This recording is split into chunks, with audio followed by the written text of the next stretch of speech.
थेट आपण नाशिकमध्ये जाऊयात। नाशिकमध्ये आता उद्धव ठाकरे पोहोचलेले आहेत आणि नाशिकमध्ये ठाकरेंच्या शिवसेनेचा निर्धार शिबिर या ठिकाणी होते, ज्या शिबिरामध्ये उद्धव ठाकरे इथे संबोधित करणार आहेत, मार्गदर्शन करणार आहेत। यासाठी आता या मेळाव्यासाठी म्हणून उद्धव ठाकरे या निर्धार शिबिराच्या ठिकाणी आता पोहोचलेले आहेत। तिथली थेट दृश्य आपण या ठिकाणी पाहतोय। या आधी देखील उद्धव ठाकरे यांनी नाशिकचा दौरा केला होता। त्यानंतर नाशिकमध्ये ठाकरेंच्या शिवसेनेला एकूणच बळ देण्यासाठी म्हणून उद्धव ठाकरे यांचा नाशिकमधला हा दौरा।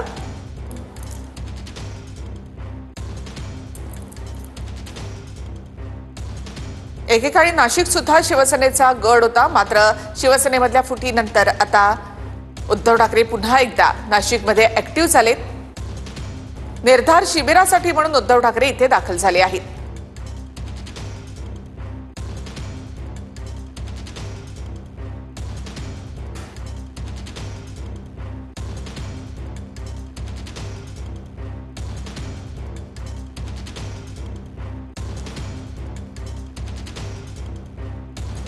थेट आपण जाऊयात आमचे प्रतिनिधी दिनेश दुखंडे यांच्याकडे। दिनेशजी, उद्धव ठाकरे आता या निर्धार मेळाव्यासाठी इथे दाखल झालेले आहेत, काय नेमकं ते मार्गदर्शन करतील?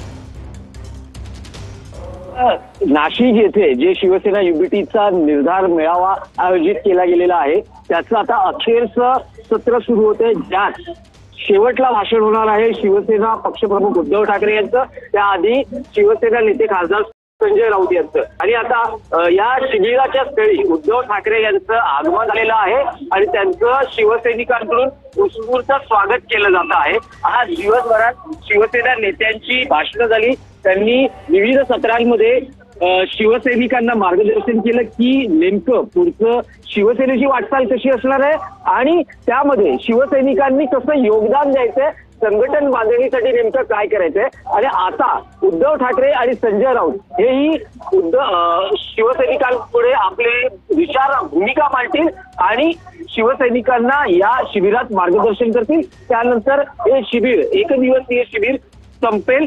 याआधी मुंबईत ईशान्य मुंबईत पहिलं शिबिर झालं होतं, दुसरं हे नाशिकात होत आहे आणि 8 जूनला मराठवाड्यात संभाजीनगरमध्येही तिसरं शिबिर आयोजित करण्याचा एकूण निर्धार आहे आणि एकूण जी व्यूहरचना दिसते जवळपास नजीकच्या काळात कुठच्या निवडणुका नाहीयेत, पण संघटन मजबूत करणं हा निर्धार शिबिरामागचा शिवसेना युबीटी पक्षाचा उद्देश आहे।